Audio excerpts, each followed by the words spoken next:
Good morning everyone. Papasyal tayo ngayon sa bayan ng Lumban, Quezon.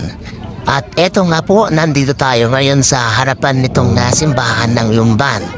At famous ito sa mga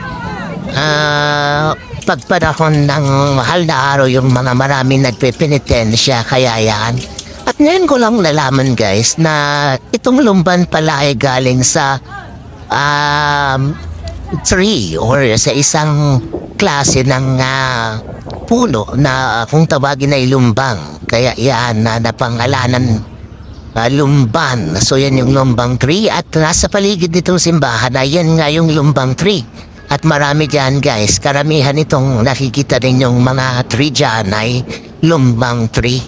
So ngayon ko lang nalaman guys, kaya yan.